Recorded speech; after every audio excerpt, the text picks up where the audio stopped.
કઈ એક ગઝલથી લોકો ઓળખતા થયા? તારું કશું ન હોય તો છોડીને આવતું, ને તારું જ બધું હોય તો છોડી બતાવતું. તમારે શું કામ લખવું હતું સાહેબ? પણ એટલી મને ખબર હતી કે આ કવિતા ક્યાંક મને લઈ જશે એવું લાગ્યું હતું. ક્યાંક હું રડું, ઉદાસ થવું, ક્યાંક પેલું કેથાર્સિસ, ભાવ વિરેચન, ક્યાંક ખાલી થવું. તમારા મતે સાહેબ ગઝલ શું છે અને કવિતા શું છે? અમીરોं की जिंदगी बिस्किट और केक, गरीबों की जिंदगी ड्राइवरों की जिंदगी स्टीयरिंग और ब्रेक. તો લોકો આ જીવન વર્તમાનને કેમ મજા નથી માણી શકતા? દેહ તો જાશે બળી, તું ક્યાં જશે, ને સૌ જશે પાછા વળી, તું ક્યાં જશે. કેટલું જરૂરી હોય છે જીવનમાં સાહિત્યનું હોવું? પહેલું બાળપણમાં પહેલો શબ્દ એવો સાંભળેલો કે સમાજ હિતાય સાહિત્ય. તો ગઝલનું બંધારણ એ શું છે? બધાના નામ નહીં લઉં, પણ ઘણા મોટા મોટા કવિઓની કવિતાઓ પાછી જતી જોઈ છે મેં, રિજેક્ટ થતી, અસ્વીકૃત. શું છે તમારા મતે પ્રેમ શું છે? સાહેબ જીવનમાં એક જ તરફી પ્રેમ ને એ તે સાવ નિષ્ફળ. મરીઝ સાહેબનું નામ બોલ્યા. મરીઝ સાહેબ, મનીષ સાહેબને સૌથી પહેલી વાર જિંદગીની અંદર તમે હમણાં એક વાત કીધી કે જ્યારે આ સંગ્રહ ગમે ત્યારે એ ગઝલ સંગ્રહ સ્વરૂપે બહાર આવશે ત્યારે કદાચ તમે હશો કે નહીં, પણ તમે છો, હશો, હંમેશા તમે રહેશો.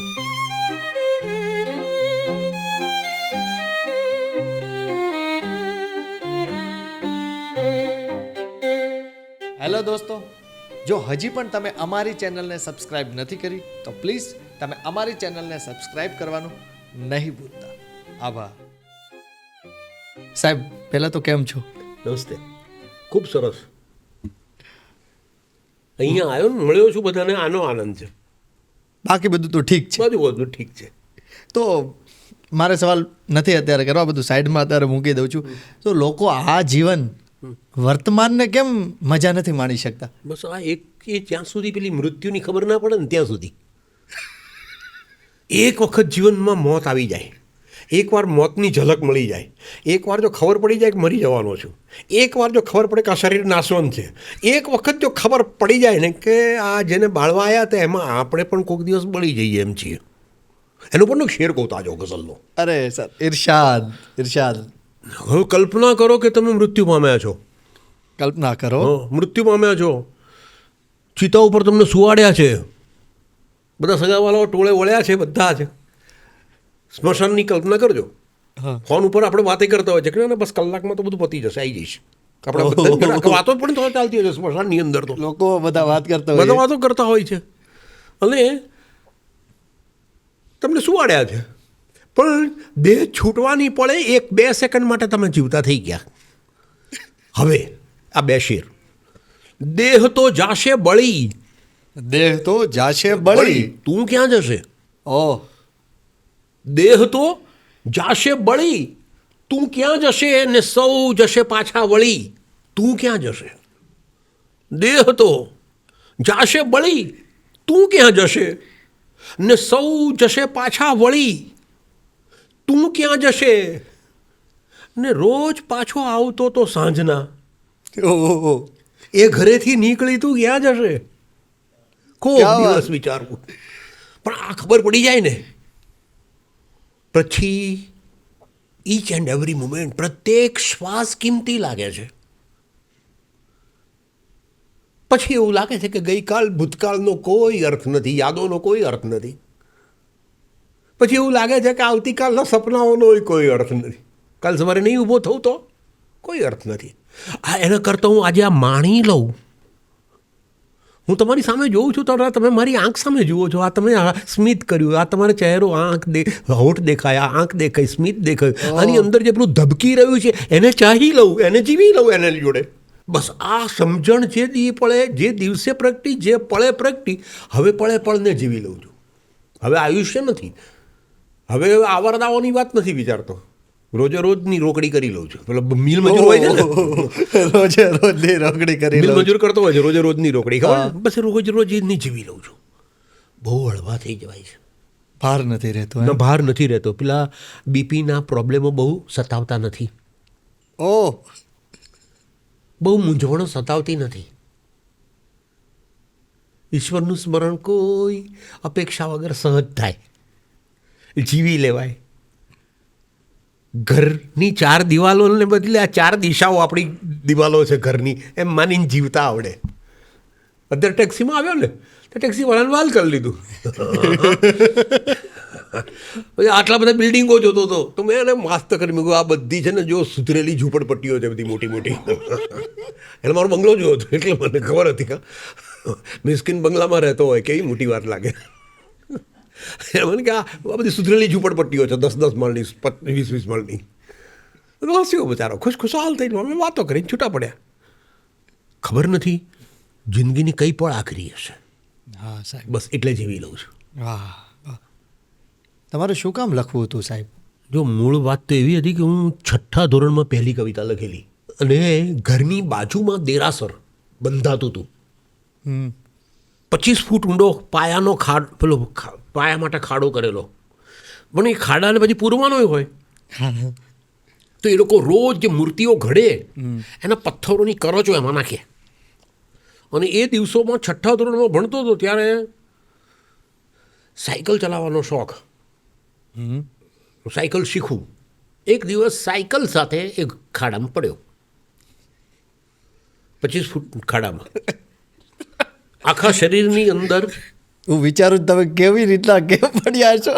અરે આખા શરીરની અંદર પથ્થરની કરો છો. ડૉક્ટરોએ કાઢવું પડ્યું, શરીર પાકી ગયું હતું, 6 મહિના ભણવાના બગડ્યા. આ પીડા કોને કહેવી? તો એ સાયકલ ઉપર પહેલી કવિતા લખેલી. પણ ખબર નહોતી કે આ કવિતા છે, એ પણ ખબર નહોતી. પણ એટલી મને ખબર હતી કે આ કવિતા ક્યાંક મને લઈ જશે એવું લાગતું હતું. કારણ કે હું રડું, ઉદાસ થવું, ક્યાંક પેલું કેથાર્સિસ, ભાવ વિરેચન, ક્યાંક ખાલી થવું. કોઈ આપણા ખભે હાથ મૂકતા નથી, તો આપણે તો આપણા ખભે હાથ મૂકીને વાત કરી લઈએ આપણી જોડે. તો આ કવિતા લખવાની શરૂઆત આમ થઈ. અચાનક 7મામાં કે 8મામાં ખબર નહીં, હવે ઉંમર એને કારણે તારીખો બધી ગોળ બદલાઈ જાય, પણ સ્કૂલમાં જ ભણતો હતો અને ગઝલ લખેલી હતી. એ સાહિત્ય પરિષદનું જ્ઞાન સત્ર ઈડરમાં હતું. ઈડર.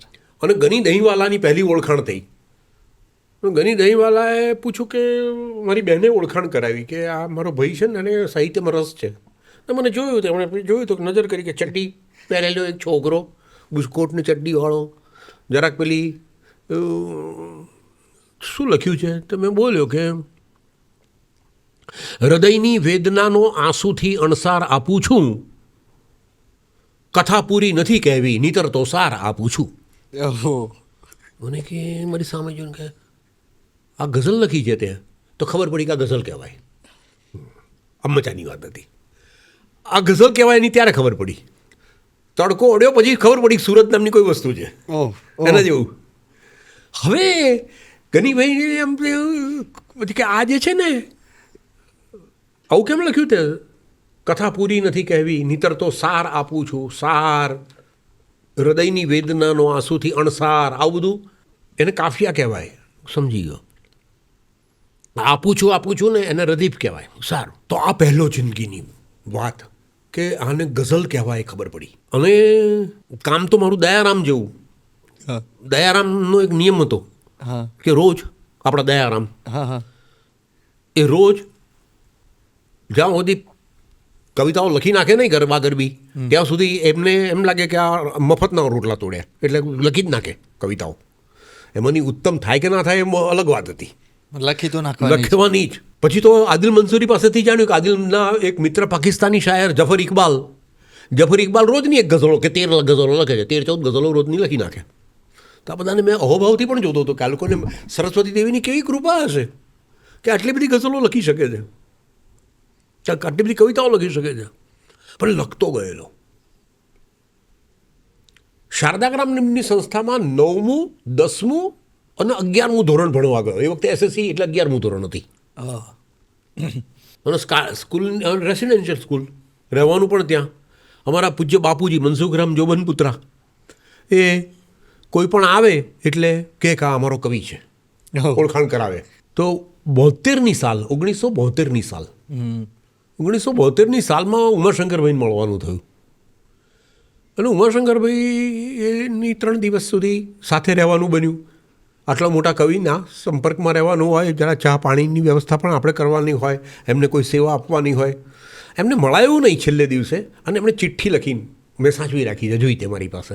એમણે ચિઠ્ઠી લખી કે ભાઈ રાજેશ, તારી કવિતાઓ જોઈ ગયો, તારા ગીતો બધા વાંચ્યા, પણ તારી ગઝલ, તારા કાવ્યોમાં જન્માક્ષર ગઝલો ના લાગે છે. એમને ખંડ તો આવી ગઈ હતી કે આ માણસ છે ગઝલ વાળો, ઉમાશંકરભાઈને. ઓ એમને એ ચિઠ્ઠી સાચવી. મેં કહું હા, વાત તો સાચી છે. પછી થોડાક વખત પછી આ ઉમાશંકરભાઈનો બહુ જ સારો અનુભવ મને કહેવાય, કારણ કે એમણે આટલો બધો આશીર્વાદ આપ્યા, આટલું સરસ લખો છે એમ કહ્યું. જો સામાન્ય તો ઉમાશંકરભાઈ વધારે કડક કહેવાય, એ જલ્દી રીઝે નહીં, પણ બરાબર રીઝેલા હતા, ખરેખર શંકર ભગવાનની જેમ રીઝેલા હતા. થોડાક વખત પછી આવ્યા સુંદરમ. અમારા બાપુજીએ ઓળખાણ કરાવી કે આ મારો કવિ. હું તો આ વખતે તો હિંમત આવી ગઈ હતી કે ગુજરાતના બહુ જ મોટા કવિ ઉમાશંકર જોશીએ આપણા વખાણ કરેલા છે. હવે બીજું શું? હવે શું, હવે તમને કે કવિતા સંભળાવી જ દેવાય. એટલે મેં સંભળાવી દીધી. અને એ મિસરો કંઈક એવો હતો કે દર્શન દો હવે અમને, હવે તો હદ થવા આવી, કેવું કંઈક લખેલું હતું, પણ હદ થવા આવી એવું લખ્યું હતું. હદ થવા આવી અને સુંદરમ બગડ્યા. હદ થવા આવી એટલે શું? પ્રેમમાં કોઈ હદ જ નથી હોતી, બેહદ હોય. અનુભવ છે. આ જામ કેમ લખ્યો છે કવિતામાં? જોયો છે જામ કોઈ ઓક્ષાનો હોય, કેવો હોય? આવી રીતે કીધું તમને? હા હા બધાની સામે? હા હા. શું થતું અંદર? અરે અંદર તો આપણને એમ થાય કે આ થોડીક જગ્યા જમીન આપે તો અંદર ઉતરી જઈએ. ચાલું બીજું શું થાય? પણ એમને મળ્યા પછી એક વાત સંકલ્પ કરી. બીજે દિવસે એમને સરસ વાત કરી. બીજે દિવસે એમણે કવિતા સંભળાવી. ધંધુકાની સ્કૂલમાં કોઈક એક છોકરીએ, નાનકડી બાળા, એમને ફૂલોની માળા આપી જાય છે, અને માળા હાથમાં લઈને ચાલતા ચાલતા જતા હતા. માળા ક્યાંક પડી ગઈ. જમવાનું ઘેર ગયું, એ માળા પાછી એમને આખા રસ્તે ચાલીને શોધી. પણ એ શાળા જોયા પછી એમને થયું કે કંઈક કવિતા લખવું. એટલે એમણે લખ્યું, આ વિશાળ નિશાળમાં રમીએ અમે, ભણીએ અમે. એમાં એમણે કહ્યું જોયું, આ પ્રાસ સહજ આવવા જોઈએ, પ્રાસ શોધીને લાવવા ના પડે. તો આ બધા શબ્દોએ મારા જીવનમાં ક્યાં ઘડતર કર્યું છે, બધું મિક્સ કરીને, કે પહેલું વાક્ય જીવનમાં 8મા કે 9મા ધોરણની અંદર મેં લખ્યું કે જેનો અનુભવ ના હોય એ નહીં લખવાનું. સુંદરમમાંથી વાત જડી. તો મારી ગઝલમાં ક્યાંય શૂન્યતા આવતું નથી શબ્દ, કારણ કે મને શૂન્યતાનો અનુભવ જ નથી. શૂન્યતાનો અનુભવ બુદ્ધને હોય, મહાશૂન્યની વાત કરનારાને હોય. શૂન્યતાનો અનુભવ મને નથી. તો શક્યતાના ફેફસા કાણા હતા એવું મારી કવિતામાં નથી આવતું. એનું પાછળનું કારણ એટલું છે કે મારી પાસે કોઈ એવા ફેફસાય નથી ને એવી શક્યતા નથી. તો મને થયું જે મારો અનુભવ નથી એ વાત મારી કવિતામાં ના આવી જોઈએ. બીજું એમણે કહ્યું કે હદ થવા આવી એટલે શું? કોઈ હદ નથી વસ્તુને. તો મને વાતચીત તો લાગી કે વાત સાચી છે. બીજે દિવસે વિજ્ઞાનનો પીરિયડ હતો. વિજ્ઞાનના પીરિયડની અંદર અમારા સાહેબ સમજાવતા હતા કે આકાશમાં રહેલું સૂર્ય એના કિરણો દ્વારા આ તમારી બારીની બહાર જે નાનકડું લીલું ઝાડ છે એમાં એનો જે લીલો રંગ છે એ એને આભારી છે. વિજ્ઞાનમાં એ સમજાવતા હતા. અને મને લાગ્યું કે આ વાત તો સાચી છે. કોઈ વસ્તુ આ પાંદડા સુધી એની લીલાશ એની સમેટાયેલી નથી, એ તો સુરત સાથે જોડાયેલી છે. તો આ બધું મારી અંદર ચાલ્યા કર્યું, ખૂબ ચાલ્યું.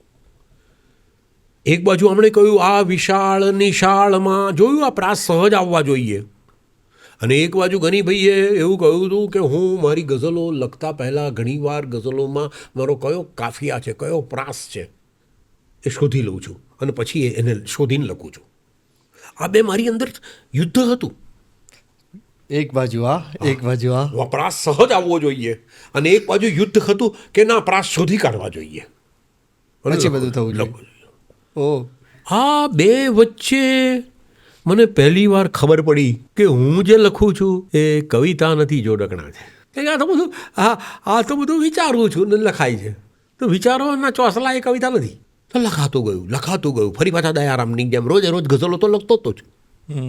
ઇન બિટવીન મારી ગઝલ આ હૃદયની વેદનાનો આંસુથી અણસાર આપું છું એ ગઝલ પ્રગટ થઈ બુદ્ધિપ્રકાશ જેવા મેગેઝિનમાં.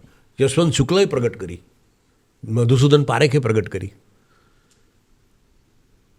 નચિકેતા નામનું મેગેઝિન હતું કરસનદાસ માણેકનું, એમાં મારી ગઝલ પ્રગટ થયેલી. વટવૃક્ષ નામનું મેગેઝિન વેડછી સુરત પાસેથી, અને ત્યાં જુગતરામ દવેના મેગેઝિનમાં મારી કવિતા પ્રગટ થાય. કોઈ જુએ ત્યારે ખબર પડે કે ઓ આ તો એક ચડ્ડી પહેરેલો નાનકડો છોકરો છે, પણ છપાય ત્યારે કવિતા બીજે બધે હતી. આ કવિતાએ મને અંદર રાત ને દિવસ અજંપાથી જીવાડ્યો.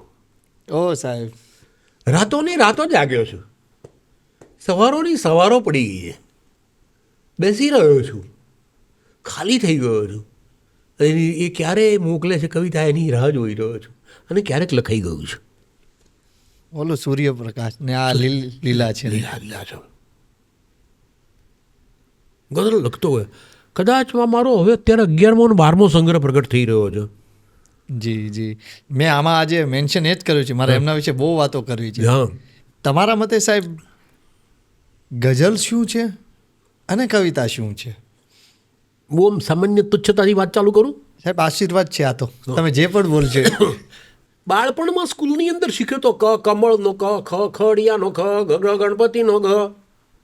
એનાથી આગળ ગયો, BA MA કર્યું, MAની અંદર આવ્યું ક ખ, આ સ્વર છે, વ્યંજન છે, એનું ભાષા વિજ્ઞાન, એના ઉચ્ચારો, એનું શાસ્ત્ર.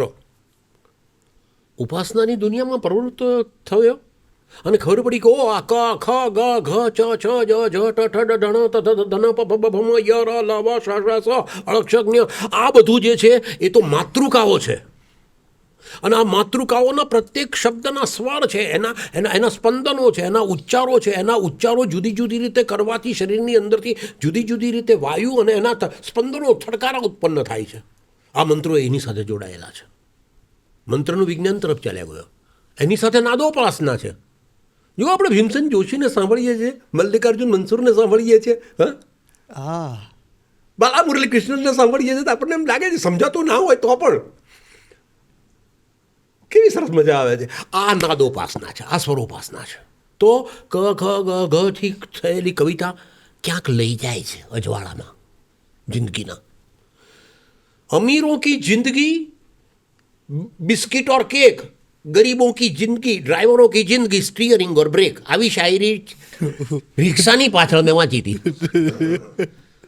એ જ રિક્ષાની પાછળ એક વાર વાંચ્યું કે ન જાને જિંદગી की किस गली में शाम हो जाए, બશીર બદ્ર. ઓહો, એ જ રિક્ષાની પાછળ એક દિવસ શાયરી વાંચી કે ઓ, તો ખબર પડી કે ઓ આ રિક્ષાઓ પાછળ પણ જે લખેલી હોય છે એને પણ શાયરી કહેવાય. પ્રકાર જુદા જુદા છે, કવિતા જુદી જુદી છે. માણસ કઈ જે ભૂમિકા એ અંદરથી હોય એ ભૂમિકાએથી વાત કરે. માણસ જે ભૂમિકાનો હોય એટલે તો એ ખબર પડી. તો આ કવિતા શાયરી મારી ગઝલમાં અને ગાલિબની ગઝલમાં ફેર શું છે એ સમજણ તો પડવી જોઈએ ને મને. હા હા હા, નહીતર તો આપણામાંય કાફિયા રદીપ છે ને એનામાંય કાફિયા રદીપ છે. તો કામ થયું. તારા આ આવે છે ક્યારે? તો મેં માર્ક કર્યું બહુ ઝીણું ઝીણું ઝીણું કે જ્યારે હું ખસી જાઉં છું ને, હું ખસી ગયો હોઉં ત્યારે કવિતા આવે છે. હું અંદર આવ્યો છું ત્યારે ડાપણ લખાઈ ગયું હોય છે, ત્યારે બુદ્ધિથી લખાવ્યું હોય છે, જોડકણું લખાવ્યું હોય છે. એ ઠીક છે કવિતા, પણ એ ટકવાની નથી હોતી. ટકી જાય એ કવિતા જુદી છે, એની શોધ છે. તો એક લય છે જિંદગીની અંદર. એ લય પંખામાં પણ છે, એટલે લય ફરે છે. નહીતર કચાર ગચ ચાલુ થાય, કંઈક અવાજ બંધ થઈ જાય તો કહીએ કે એનો લય તૂટી ગયો. મોટરમાં છે લય. કેમેરો અત્યારે કામ કરી રહ્યો છો તો કેમેરામાં એક લય છે. હા હા, હું તમે જીવી રહ્યા છીએ કારણ કે આપણા હૃદયની ધડકનમાં એક લય છે, શ્વાસોનો લય છે. શ્વાસોનો લય છે. હા હા, આ લય તૂટી જાય ત્યાં મૃત્યુ છે. પણ એ જ લય જો તમને ઝરણામાં જો તમે સાંભળી શકો, એ જ લય જો પક્ષીઓમાં તમે સાંભળી શકો, એના કલરવમાં. હા, એ જ લય પર્વતમાંય સૂતેલો છે, પણ જરા સૂતેલો છે ને પેલામાં જાગેલો છે. ઓ, સૂતેલો લય પણ સાંભળો. સૂતેલો લય સાંભળાય. તો એના માટે ધ્યાનમાં ચાલ્યા ગયા તમે. મૂલાધારે કનિલયા બ્રહ્મ ગ્રંથિ વિભેદિની, મૂલાધારમાં એ બ્રહ્મ ગ્રંથિ વિભેદિની કરે છે. તો એ તમે ક્યાં ચાલ્યા ગયા પાછા? તો પહેલી વાર ખબર પડે છે કે ઓ આ કવિતા તો આપણને જે દુઃખોની કવિતા લખતા હતા, જોડકણા જેવું લખતા હતા, એ કવિતા તો પરમની સરસ્વતી દેવીની કૃપા છે. લયની સાથે આપણને જોડી આપે છે. આપણે દુનિયામાં તાળીઓ ઉઘરાવા નથી આવ્યા. ઓહ, આપણે એક હાથે તાળી પાડવા આવ્યા છીએ, જેને અનાહત કહે છે. આપણે પરમની સાથે તાળી પાડવા આવ્યા છીએ. તો આ લખાયું, લખતો ગયો અને ગઝલના જુદા જુદા 12મો સંગ્રહ આવ્યો ત્યાર સુધીમાં એમ કહું તો ચાલે 1200 ગઝલો મારી પ્રગટ થઈ ટૂંકમાં. અત્યારે આ 1200 ગઝલો આજ સુધીમાં 1200 ગઝલો. બસ 1200 ગઝલો. આ સંગ્રહમાં આ 1000 તો અહીંયા છે ગઝલો, બીજી આ 200 પ્રગટ થશે, એટલે 1200. આ તમે શું બોલો છો? મને તો બહુ એવું લાગે એટલો સમય બધો તમે દેખાડો છો કે આ કેટલા સમયમાં આ બધું તૈયાર થયું હશે. પણ કેવું છે દીકરા, કે વાત કરું આજની થોડીક ગઝલો વાંચું, મજા આવશે. આ પહેલી વાર અમે સાંભળીએ છીએ અત્યારે. પહેલી વાર હું બોલી પણ રહ્યો છું લખ્યા પછી.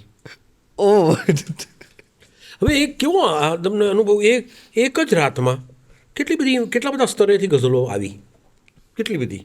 જી. આ ગઝલ હજુ છપાશે ત્યારે તો બીજા 5 વર્ષ થયા હશે. ઓહ, કારણ કે હું તરત ગઝલ છપાવતો નથી. ગઝલ લખું, પછી વાંચું, પછી કોઈક મિત્રોને સહૃદય ભાવકો સાથે એને શેર કરું, પછી એ લોકોને ગમી હોય કોઈક મેગેઝિનમાં મોકલું, મેગેઝિનમાંથી છપાય, પછી એ બધી ભેગી કરું, એ ભેગી થઈ ગયેલી હોય પછી એની હસ્તપ્રત બનાવું, એ હસ્તપ્રત થયા પછી પુસ્તક થાય. એટલે જુવાન થાય પછી બાજે હજી બાળક છે. પાકવા દેવી પડે ને, નિભાડામાં નળિયાય પાકે છે. ઓહ, આપણી કવિતા પાકવી જોઈએ. ક્યારેક બહુ અને ફરી વાર વાંચીએ ત્યારે ખબર પડે કે ના, આને બદલે આ લખ્યું હોત તો સારું હતું. અને ક્યારેક એમ લાગે છે કે ના, આ જે આવી છે, આ જે અવસ્થા છે, હવે દાખલા તરીકે મેં જ લખ્યું છે. હજુ આ બધું મારે લખવું હતું તો મેં એમને માટે લખ્યું કે આ બધી ગઝલો એક ચોક્કસ ભૂમિકા વગર, અવસ્થા વગર સમજાય તેવી નથી, અને જ્યાં સુધી સમજાય નહીં ત્યાં સુધી ઉકલે તેવી નથી. ઓહ, દરેકની ભીતરની ઉંમર અને ઉપાસના પ્રમાણે અર્થો જડે એવું બને. ઓહ, મેં લખી નથી, કોઈ આ ગઝલો લખાવી છે. એક બીજો હવે જો એક ગઝલ લખી છે મેં. ગઝલનું શીર્ષક છે દૂર કાંઠા પર. દૂર કાંઠા પર. પ્રદીપ પણ છે દૂર કાંઠા પર. તમે કલ્પના કરો કે એક નદીની વાત છે ને એની સામે પેલો દૂર કાંઠો છે. બધા સપના, આપણે ગઈકાલની વાત ને આવતીકાલની વાતમાં જીવવાથી મુક્ત થઈ જવાની વાત છે ને, બધા સપના, બધી ચિંતા, વિચારો દૂર કાંઠા પર. બધા સપના, બધી ચિંતા, વિચારો દૂર કાંઠા પર. જીવન ધારા કરી, જીવનનો ધારો દૂર કાંઠા પર. વહાવે જેમ જ્યાં, વહાવે જેમ જ્યાં લઈ જાય ત્યાં જાવું એ નક્કી છે. ઊભા પરવશ જે કલ્પ્યો તો સહારો દૂર કાંઠા પર. ઊભો પરવશ જે કલ્પ્યો તો સહારો દૂર કાંઠા પર. ને હવે વહેવું, સતત વહેવું, બધું એને સમર્પિત છે. હતો ક્યારેક મારો પણ ઉતારો દૂર કાંઠા પર. હવે વહેવું, સતત વહેવું, બધું એને સમર્પિત છે.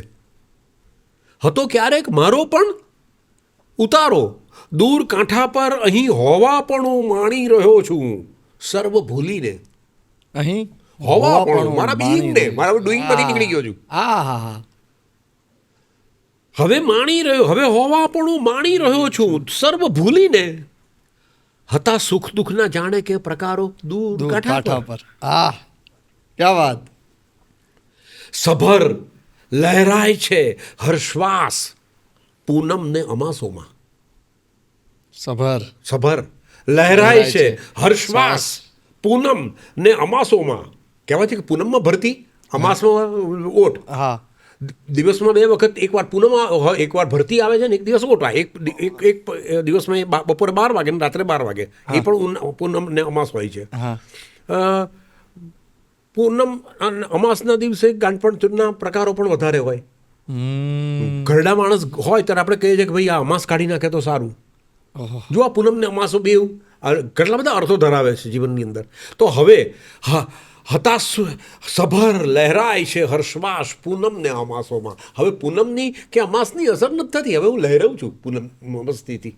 આહ, હતો કેવળ ઘટાડો ને વધારો દૂર કાંઠા પર. ક્યા વાત હે, ત્યાં સુધી ત્યાં હતો ત્યાં સુધી. ક્યા વાત હે. અહીં મિસ્કીન જીવન છે, ફક્ત જીવન કૃપા રૂપે. હવે જીવું છું એની કૃપા છે. અહીં મિસ્કીન જીવન છે, ફક્ત જીવન કૃપા રૂપે. સ્મશાનો ને ઘણી જોઈ મઝારો દૂર કાંઠા પર. ઓહ, દરિયામાં ડબકી નહીં મારો, એમાં ઝંપલાવશો નહીં ત્યાં સુધી જીવન શું છે ખબર નહીં પડે. કિનારાઓ ઉપર તો માત્ર સ્મશાનો અને મઝારો હોઈ શકે, કબ્રસ્તાનો હોઈ શકે. હવે આ કવિતા તમારી પાસે બધા પાસે વાંચી રહ્યો છું, પણ આ ગઝલ કદાચ સંગ્રહમાં આવે ત્યારે હું ના આવ્યો અને આ સંગ્રહ છપાયો અરે હોય. સાહેબ, તો તમે સતત આમાં ને આમાં છો. સતત હવે જો આ લખી છે 5/4/25 રાતના 11:12, એ ત્રીજી છે. આ 5/4/25 રાતના 10:38, આ 5/4/25 રાતના 9:56. તો લખતો ગયો પછી એમ લાગ્યું કે ક્યાંક મારી અંદર, અને પછી વહેલી સવારે 4 વાગે, સવારે રાતના 1 વાગે, 6 વાગી ગયા, 12 વાગ્યા પછી તારીખ બદલાઈ ગઈ. હા, હવે આ કવિતા સાંભળો તો એ કવિતાની રેન્જ ખબર પડશે. ઊંડા પાણીમાં, આપણે કહીએ ને ઊંડા પાણી છે, ધ્યાન રાખજો. હા, કોઈકને કહે કે આ ઊંડા પાણીમાં ના જતો રહેજો છે, કોઈકને કહે કે આ માણસ બનો ઊંડો છે. કેટલા બધા ઊંડા પાણીના અર્થો થાય છે. હવે જોજો, છબછબિયા કરતા કરતા ઊંડા પાણીમાં, છબિયા કરતા કરતા ઊંડા પાણીમાં જીવ ગુંગળાઈ મરતા ઊંડા પાણીમાં. છબછબિયા કરતા કરતા ઊંડા પાણીમાં જીવ ગુંગળાઈ મરતા ઊંડા પાણીમાં. સૂરજના અજવાળા પણ જ્યાં કદી ન પહોંચે. ઓહો, સૂરજના અજવાળા પણ જ્યાં કદી ન પહોંચે. જીવ ઘણાએ ત્યાં તરતા ઊંડા પાણીમાં. હવે જો દરિયા વિશે જ આપણે જાણતા હોય તો ખબર પડે કે આ દરિયામાં ઘણા બધા દરિયાઓની ઊંડાઈ, પ્રશાંત મહાસાગરથી માંડીને એટલી બધી ઊંડાઈઓ છે કે જેમાં આખો એવરેસ્ટ ઉતરી ગયા અને છતાં પણ ના ખ્યાલ ના આવે. આ સૂરજનો તેજ તો થોડેક સુધી જાય છે, પછી તો અજવાળું, એ માછલીઓ પોતાના શરીરમાંથી અજવાળું પ્રગટે છે ને એમાં જીવે છે. આ ઠંડી, આ સૂરજની ગરમી તો પછી આગળ નથી ચાલતી, પણ ખૂબ ઊંડે ગયા પછી નીચે જે ઝરણાઓ વહે છે, જે ગરમી છે, જેને આપણે વડવાનલ કહીએ, એ દરિયાનો વડવાનલ એ પાણીને હુંફાળું રાખે છે. સૂરજના અજવાળા પણ જ્યાં કદી ન પહોંચે, જીવ ઘણાએ ત્યાં તરતા ઊંડા પાણીમાં. ઘણા એવાય મસ્ત ફકીરો છે કે ત્યાં ઊંડા તળિયે જઈને બેઠેલા છે. હા, નથી જરૂર કોઈ નથી. જીવ અને મોતી બંને મુઠ્ઠીમાં જાણે, જીવ અને મોતી બંને મુઠ્ઠીમાં જાણે. મરજીવા હરતા ફરતા ઊંડા પાણીમાં. કોક જન્મની યાદ અચાનક તાજી થતી, કોક જન્મની યાદ અચાનક તાજી થતી.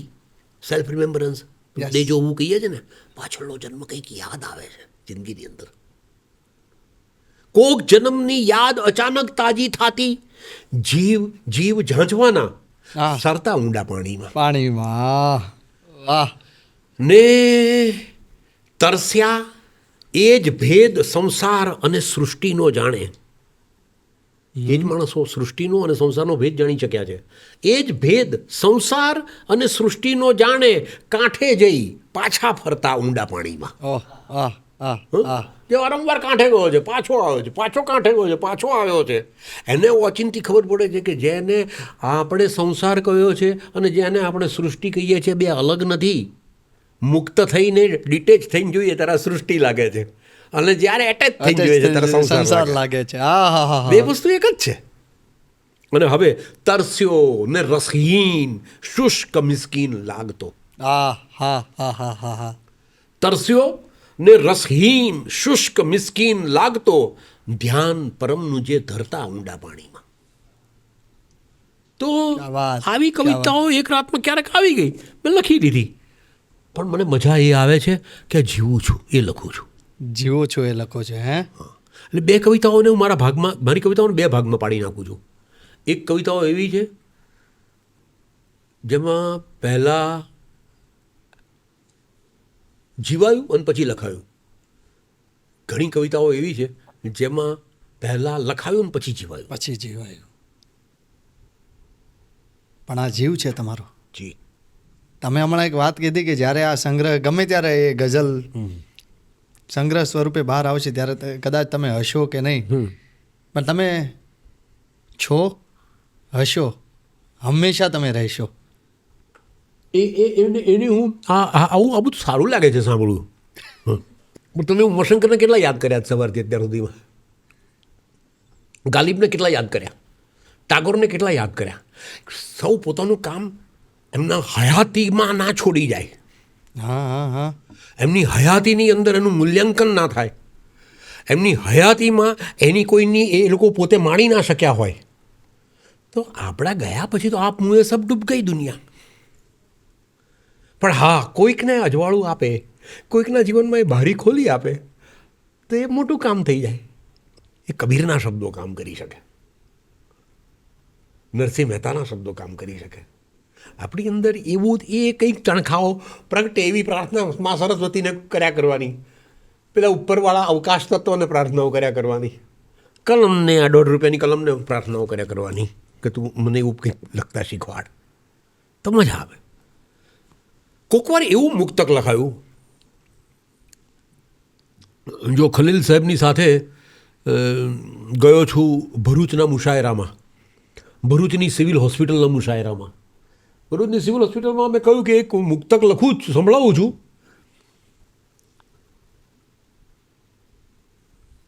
જે 2-4 મહિના પહેલાં લખેલું હતું. અને કોણ ઉઠાડે, કોણ સુવડાવે, કોણ બોલાવે, કોણ ખવડાવે, કોણ ઉઠાડે, કોણ સુવડાવે, કોણ બોલાવે, કોણ ખવડાવે, લાશ પાસે આ રોતા બાળકને માં મરી ગઈ છે કોણ સમજાવે, કોણ ઉઠાડે, કોણ સુવડાવે, કોણ બોલાવે, કોણ ખવડાવે, લાશ પાસે આ રોતા બાળકને માં મરી ગઈ છે કોણ સમજાવે. સિવિલ હોસ્પિટલના આ મુશાયરાને ઓચિંતો અટકાવી દેવામાં આવ્યો. ત્યાંના આરએમઓ અને બીજા એક ડૉક્ટર આવ્યા અને ડૉક્ટરે આવીને કોઈક 5 મિનિટ મુશાયરો અટકાવો. થોડી વારમાં એક છોકરાને લઈને આવ્યા અને સ્ટેજ ઉપર મૂક્યો. આ બાળક 15-20 દિવસ પહેલાં જ કોઈક આ સિવિલ હોસ્પિટલની થોરની વાડમાં કોક નાખી ગયું હતું. ઓહો. અને અમે બધા ડૉક્ટરો એને ઉછેરીએ છીએ કે છે. પછી તો રિઝલ્ટ બહુ સરસ આવ્યું આ વાતનું કે છોકરાને ડૉક્ટરોએ ઉછેર્યું, પણ એક મોટી વાત એ કરી કે લોકોએ જાહેર ફાળો ઉઘરાવ્યો કે આવા અનાથ બાળકોને ભરૂચની સિવિલ હોસ્પિટલ ઉછેરશે, ત્યજાયેલા બાળકોને. ભરૂચની સિવિલ હોસ્પિટલની બહાર એક પારણું મૂકવામાં આવ્યું છે, આજે પણ મુકાય છે, આજે પણ છે 2025માં. ત્યાં કોઈ પોતાનું બાળક છોડી જાય જેને ના જોઈતું હોય તો. શું વાત કરો છો? આજે એ બાળક એને આ લોકો ઉછેરે છે. 1 કરોડથી પણ રૂપિયાની વધારે ત્યારે સોગાતો આવી હતી દુનિયાભરમાંથી. અને એ બાળકનો ધર્મ જે કયો છે એ પ્રમાણે જો પેલું કર્યું હોય તે પ્રમાણેનું નામે રાખવામાં આવે. એ છોકરાના માથામાં બધા ટાંકા બાંકા લઈને સરસ જીવાડ્યું મોટું થઈ ગયું. ત્યારે તો કદાચ છોકરો જો હશે તો 20-25 વર્ષનો છોકરો હશે. તો આ આખી વાત જ્યારે કવિતા લખતા આવું લાગ્યું ત્યારે એમ લાગે કે વાહ, કવિતાએ મને ક્યાંક પાછળના ઋણાનુબંધો સાથે પણ જોડ્યો છે અને કેવા નિમિત્ત સાથે જોડી આપ્યો છે. શબ્દોની તાકાત. અને આ જે પેલી ડિવાઇન ડિઝાઇન છે ને પરમ ચૈતન્યની ડિવાઇન ડિઝાઇન એ આપણને જોડી આપે છે બધાની સાથે કે તારી જરૂર અહીંયા છે, તારી જરૂર અહીંયા છે, અહીંયા જ બસ. તમે એટલી વાત કરી, અમને અત્યાર સુધીમાં કેટલા નવા ગુજરાતી શબ્દો મળ્યા. જી. તમને સૌથી વધુ કઈ ભાષામાં લખવું ગમે, ગુજરાતી કે પછી હિન્દી? ગુજરાતી ભાષામાં મારે વિચારવું જ નથી પડતું. તમને કહ્યું મને વિચારો ઇંગ્લિશમાં આવે છે. મને જે વિચારો જે ભાષામાં આવે છે ને એ ભાષામાં હું બોલી શકું છું, કારણ કે મને એક્સપ્રેસ થવું, મને અમારી જાતને અભિવ્યક્ત કરવી એ ભાષામાં વધારે સારું લાગે છે, હા વધારે સરળ થઈ શકું છું. તો હું મારી જિંદગીની અંદર રાત દિવસ હું ગુજરાતીની અંદર જ જીવ્યો છું. તો હું બીજી ભાષાની મારે પસંદગી, હા, ટાગોરે એવું કહ્યું છે કે તમારી ભાષા જે ખરી ને એ તમારી ભાષા ના હોય, પણ બીજી ભાષામાં જ્યારે તમે કામ કરો છો તો એ ક્રિએટિવ ચેલેન્જ છે. રેડું ચાલે. કારણ કે એમણે ટાગોરે એક આફ્રિકન સ્ત્રીઓ વિશે એક લેખ કર્યો છે, નિબંધ આમ તો ભણવામાં આવતો હતો, નિબંધ લખ્યો છે, અને એમાં આફ્રિકન સ્ત્રીઓની જે મસ્ક્યુલર બોડી છે, બધી આમ કસાયેલું શરીર, એને માટે એમણે શબ્દ વાપર્યો હતો હેન્ડસમ વુમન. Handsome woman. અને પછી એના સંદર્ભમાં બધાએ ચર્ચા કરતાં કહ્યું કે જ્યારે તમારી પાસે બીજી ભાષા હોય, શબ્દો ભંડોળ સીમિત હોય, તો તમે કસીને એટલું બધું કાળજીપૂર્વક એમાં કામ કરતા હો છો કે જેમાં તમારી સર્જક શક્તિ વધારે ખીલી ઉઠે. કંડારીને. હા, કંડારીને. પણ મને લાગે કે આપણે ઝરણા જેવું ના રહેવું, કે આપણને જાતને શું કરવા કસવી, જેટલી વહે એમ વહી જવી. ઝરણું નદી થવાનું હશે તો થશે, નહીં થવાનું હોય તો સુકાઈ જશે, પણ આપણે જીવી લેવું. કેટલું આમ ગર્વ થાય છે કે તમે ગુજરાતી છો. ગુજરાતી છે, બસ મને ગુજરાતી હોવાનો ગર્વ છે. કેટલું જરૂરી હોય છે જીવનમાં સાહિત્યનું હોવું. પહેલું બાળપણમાં પહેલો શબ્દ એવો સાંભળેલો કે સમાજ હિતાય સાહિત્ય. જે સમાજનું હિત કરે એ સાહિત્ય, જે તમને જીવતા શીખવાડે એ સાહિત્ય, જે તમારા જીવનને બળ આપે એ સાહિત્ય. પછી તો ખબર પડી કે આવા ઇઝમ પણ હોય છે ને આવા ઇઝમ પણ હોય છે ને આવા વાદ પણ હોય છે ને આ પણ હોય છે ને આ રીતે પણ વિચારાય ને આ રીતે વિચારાય. પણ સાહિત્ય એ જીવનનો આનંદ પ્રગટ કરે છે, આપણા હોવાપણાને પ્રગટ કરે છે, આપણા જીવનની અને આપણી સંસ્કૃતિની એ પરિચય એના મૂળ સાથે, ધરોહર સાથે આપણને જોડી આપે છે. એનાથી વધારે શું હોઈ શકે? આ સાહિત્ય છે. આ સાહિત્ય છે. એકવાર જીવી તો જુઓ, જીવી જવાય. પછી મને લાગે છે કે પછી તમને બીજું બધું જીવવા નહીં, બહુ બહુ બહુ તમે પછી બધાની સાથે મિક્સ થઈ શકશો. હમણાં કેવું થયું કે કોરોનાને અંદર 2 વર્ષ એવા ગયા કે જેમાં લોકો સાથે મળવાનું જ નહોતું બનતું. હું એક મિત્રને ત્યાં કોરોના કાળમાં જઈ ચડ્યો, એને ત્યાં જ મારે રહેવાનું હતું, અને ઓચિંતું આ કોરોના આવી ગયો. અને હું કંઈક લખી રહ્યો હતો, એક પુસ્તક લલિતા સહસ્ત્રના ફાઇનલ કામ કરી રહ્યો હતો. તો હું ત્યાં રહી ગયો છું. 2 ટાઈમ મારું ભોજન મને નિયમિત મળે છે. ઓકે. બહાર પેલો ચોકીદાર છે એટલે કોઈને અંદર આવવા નથી દેતો. કંઈક થોડોક ટાઈમ હોય તો બહાર બગીચામાં જઈને થોડીક વાર હિંચકે બેસીને આ બધા ફૂલોને પક્ષીઓને જોઈને બરી બાજુ બાયણું બંધ કરીને અંદર આવતો રહું છું. ઓચિંતા એક મિત્રનો ફોન આવ્યો, ડૉક્ટર મિત્ર, કે આ 1 મહિનાથી તો ઘરની બહાર પણ નીકળવાનું નથી, તમે બોર નથી થતા? તમને માનસિક રીતે કંઈક ડિપ્રેશન આવે કે એવું કંઈ થાય ખરું? મેં કહું ના. તો તમને અત્યારે હું સવારે ઉઠી જાઉં છું ને, પછી સવારની બિલકુલ તાજી હવા હોય છે, એ તાજી હવાને માણું છું. પછી તાજું અજવાળું બહુ જુદું હોય છે. ક્લીન એટમોસ્ફિયર હતું એકદમ. સવારનું તાજું અજવાળું બહુ સરસ છે. પછી પક્ષીઓ આવે છે બધા, એ પક્ષીઓને હું જોઉં છું. હું અનાજ બનાજનો દાણો નથી આપતો, કારણ કે એ લોકોએ એમનો સંઘર્ષ કરવાનો છે. હું મારો સંઘર્ષ એમના સંઘર્ષનો સહકાર આપવું જ ના આપવું એ બહુ મહત્ત્વનું નથી. એમના જીવન ડિસ્ટર્બ ન કરવું જોઈએ આપણે. પછી હું બસ કંઈ નહીં, બેસીને જોયા કરું છું એ લોકોને સાંભળું છું. એ લોકો જુદા જુદા અવાજો કરે છે, જુદી જુદી ચકલીઓના અવાજો જુદી જુદી રીતના હોય છે, એ સાંભળું છું. આકાશ જોઉં છું. પછી એ લોકોની જોડે વાતો બી કરું છું. પેલા મિત્રએ ફોન મૂક્યો, પછી એના દિલ્હીના જે ડૉક્ટર મિત્ર હતા, જે સાયકોલોજિસ્ટ હતા, એને આ વાત કરી કે અમારા એક કવિ છે ને, એણે આવી વાત કરી. એણે કહ્યું કે આ પેશન્ટ થઈ રહ્યા છે કે છે આ જે છે આવું થયું આ છે ને માનસિક રીતે અત્યારે આ એકલતાને લીધે આવું થાય. ફરી પાછા કોરોના પછી ફરી પાછા મિત્રને મળવાનું થયું. તો એમણે વાતચીત કરી કે એક મિત્ર તમારા માટે આવું કહેતા હતા. મેં કહ્યું એ તો એમણે નવું શું કહ્યું? મેં કહ્યું તો જન્મજાત છું. મેં કહ્યું હા, એટલે તો કવિતા લખું છું. તમારા કરતાં કંઈક જુદું વિચારું છું, તમારા કરતાં જુદું જીવું છું. હા, એક્ઝેક્ટલી. હું ટોળાનો માણસ હોત તો વાત પૂરી થઈ જાત. તો હું ટોર્ચ ફેંકીને દાંત જોતો હોત તમારા. તો મારું એ કામ જ નથી. પછી બહુ સરસ કે ના ના, એ તમને મળવા માગે છે. એ ત્યાંથી દિલ્હીથી ખાસ અમદાવાદ આવ્યા હતા. એમના કોઈક સામાજિક પ્રસંગે આવ્યા હશે.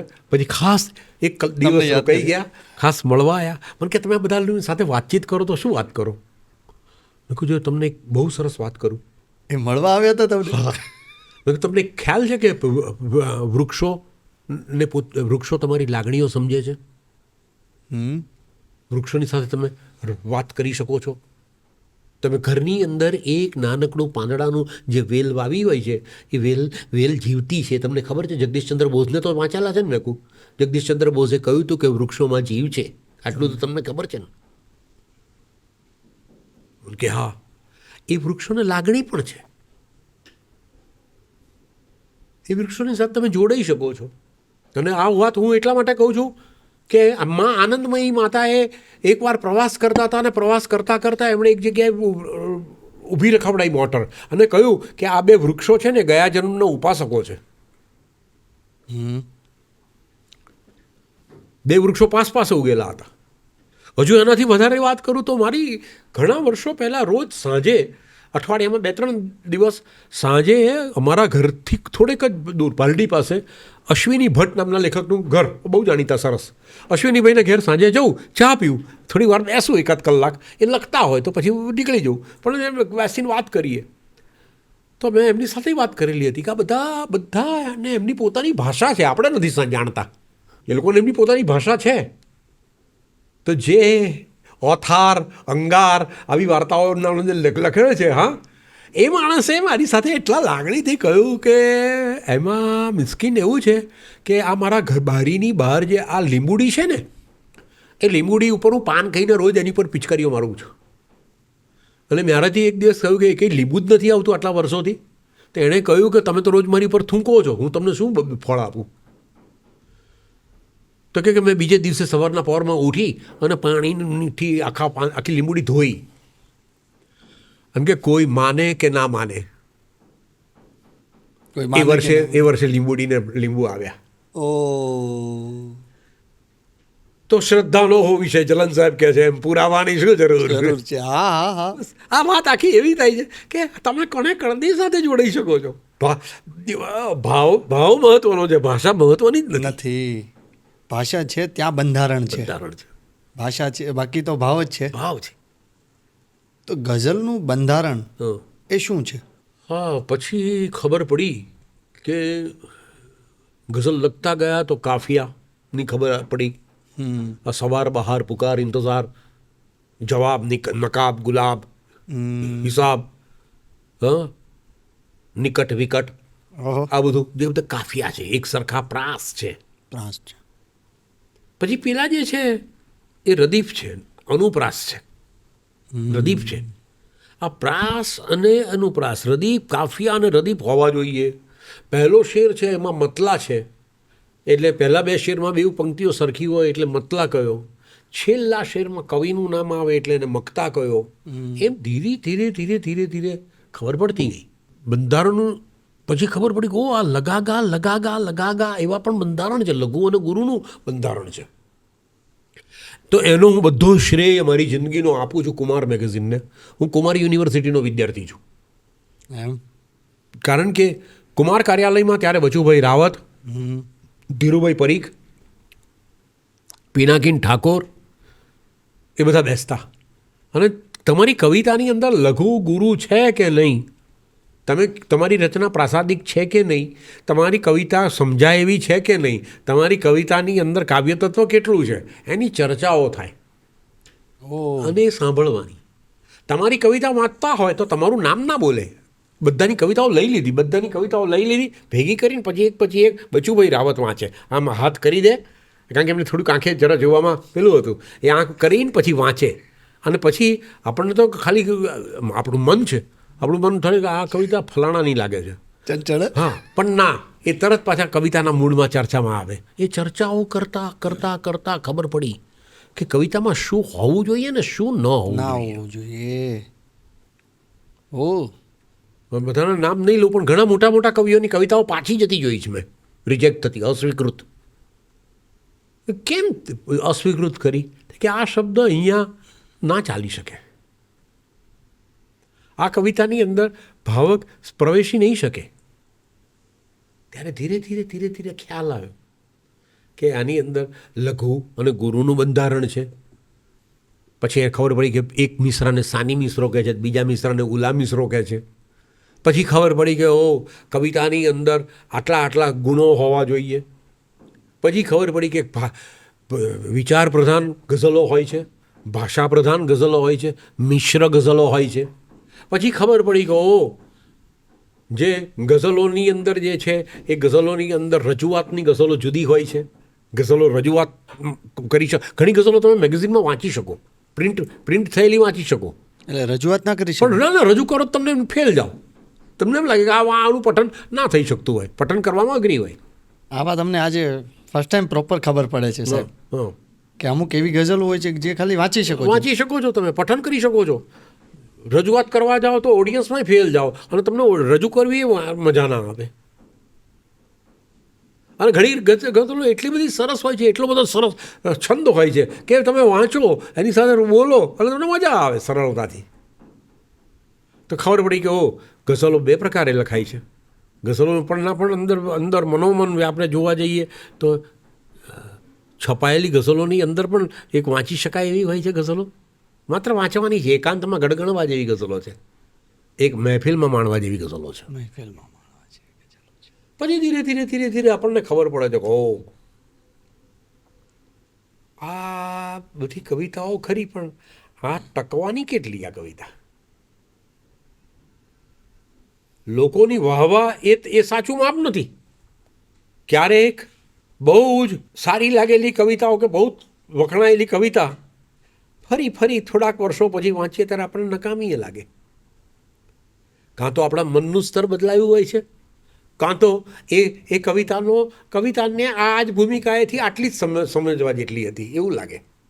આ જ સમયે હા, યુવાનીની એક કવિતા છે, એ ઘડપણમાં બહુ ગમે એવી ના પણ મને. હા, એક કવિતા હતી રાજેન્દ્ર શાહ પાસેથી, એમના એ સમયના ગાળાના કોઈ કવિએની કવિતા વાંચેલી, પશવો પાનવાળો. હવે સાયકલવાળાની કવિતા. હવે અત્યારના નવા છોકરાઓને સાયકલ રિપેરિંગ કરનારો હોય ને સાયકલવાળો આમ નીકળ્યો હોય ને એ કવિતાઓના સંદર્ભો જ જતા રહ્યા છે. તો ઘણી કવિતાઓ સંદર્ભો છૂટી ગયેલી કવિતાઓ છે. ઘણી કવિતાઓ એવી છે નિત્ય નૂતન છે, ભલે 100 વર્ષ પહેલાં લખી હોય. વાહ. આ બધા માનસિક પ્રકારો પાડતા જઈએ છે. બહાર એક કાવ્યનું શાસ્ત્ર છે, પણ આપણી ભીતર આપણે આપણું પોતાનું કાવ્યશાસ્ત્ર એક ઊભું કરવું પડે છે, જે સૌથી મોટું બંધારણ છે. મોટું બંધારણ છે. સાહેબ કેવી વાત છે ખબર, આ પોડકાસ્ટ થકી ઘણા નવા લેખકો અને કવિઓ તમને જોઈ રહ્યા છે. ઓહ, નમસ્તે મિત્રો. કેટલું બસ બધું તમને એમને મજા બધાને આવશે. ખૂબ વાલ. અને કેટલું બધું સાહેબ ઘણા બધા પ્રશ્નો હોય છે કે પૂછવા હોય છે, પણ ખબર ને એ ના પહોંચી શકતા હોય કદાચ તમારા સુધી. સાચી વાત છે. અમને કદાચ આ પ્લેટફોર્મ મળ્યું છે કે એના થકી અમે પહોંચાડવાનો પ્રયત્ન કરીએ, તો આજે મને લાગે છે ઘણા બધા જવાબ મળી જશે. પૂછો, એવા કોઈ પ્રશ્નો બધા હોય તો એવા પૂછો. મિસ્કિનને સૌથી વધુ કઈ એક ગઝલથી લોકો ઓળખતા થયા? જોકે ઘણી બધી હતી. પહેલી એક ગઝલ એવી હતી કે તારું કશું ન હોય તો છોડીને આવતું.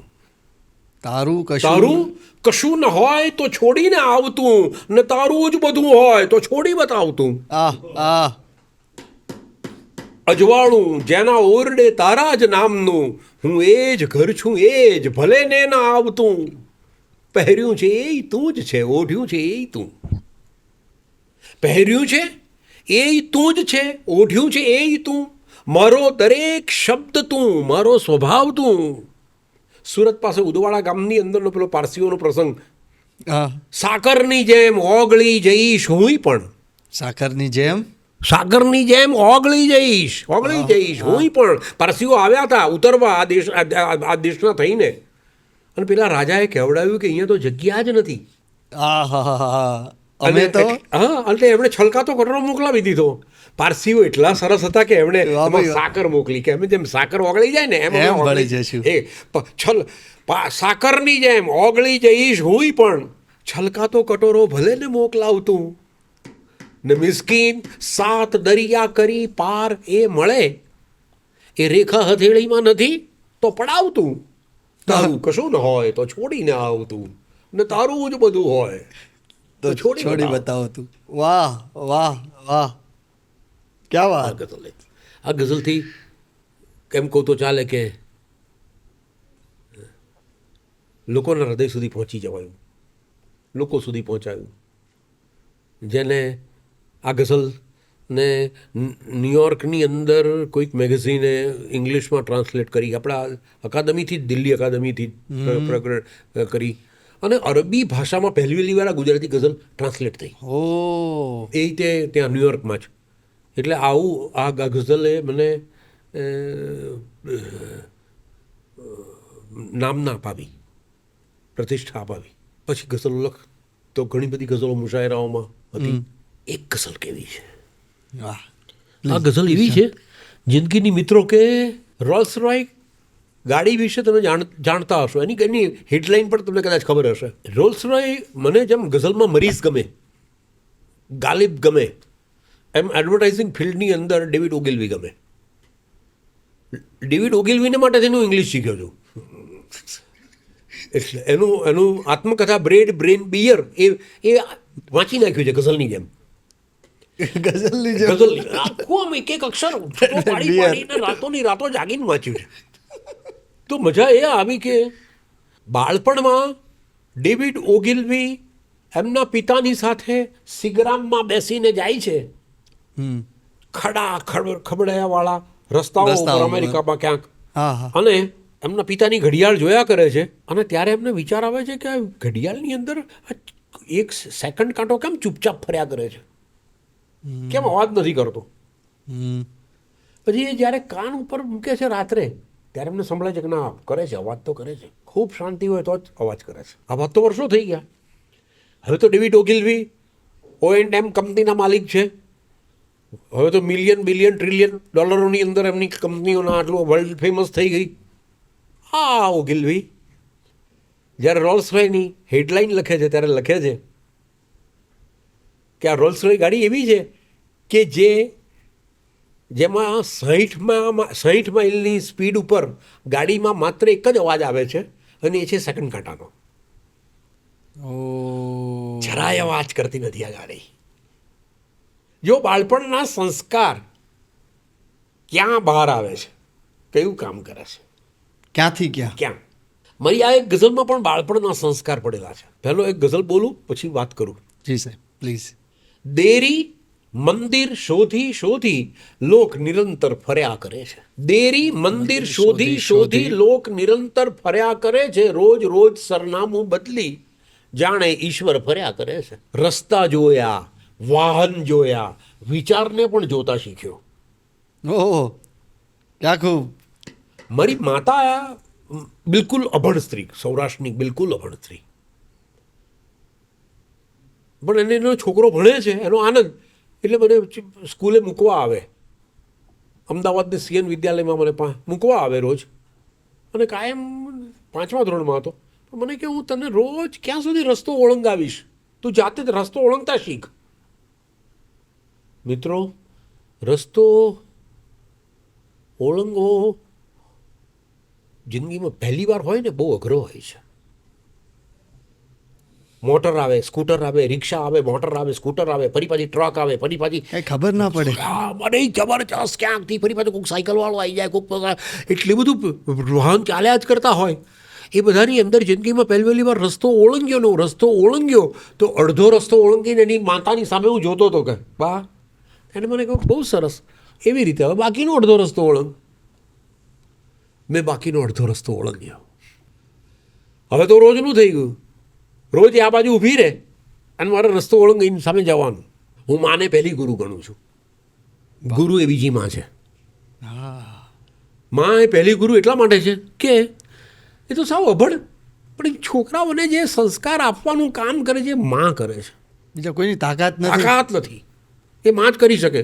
અને એ સાવ, અને એ સૌરાષ્ટ્રની સાવ અભણ, મારી અભણમાં એનો એક દાખલો આપું. આજે જ્યારે અંગત વાતો ખોલવા બેઠો છું તો હું બગીચામાં ધૂળમાં રમતો હોઉં, મારે ઘરે તાળું નહોતું મારવામાં આવતું, તે જાતે જ કવિતા બનાવીને ગાતી હોય, ભજન ગાતી હોય. હું હમણાં જઈને આવું છું, મારું ઘર સાચવજે ગોવિંદા. એ ગોવિંદને એનું ઘર સાચવવાનું કામ સોંપતી હતી. વાહ. ઓશોને વાંચ્યા નહોતા એટલે થોટલેસ માઇન્ડની એને ખબર નહોતી. છાંદોગ્ય ઉપનિષદ નહોતું વાંચ્યું એટલે વિચાર શૂન્યતાની ખબર નહોતી. પણ મોટો થયો હવે મને એક દિવસ મેં કહ્યું, મને કહ્યું તું પૂજા કરવા બેસ. એણે કહ્યું એમ બેસીને પૂજા તો કરવા બેઠો, પણ કંઈ ચિત્ત ચોંટ્યું નહીં. એ રોજ કે નહીં લીધું ને પૂજા કર, પણ રોજ કંઈ નાહવા બેસીને પૂજા કરવા બેસું પણ કુકરની સીટી સંભળાય, રોડ ઉપરના અવાજો સંભળાય, શાકવાળા જતા હોય એ સંભળાય, ઝાંપો કોકનો ખુલ્યો હોય તો એ સંભળાય. આમાં મન ક્યાંથી શાંત થાય? મેં કહું બા આ કામ મારું નથી, શાંત બેસાશે નહીં મારાથી. તો તે કહ્યું કે રસ્તો પેલો તે કઈ રીતે ઓળંગ્યો હતો?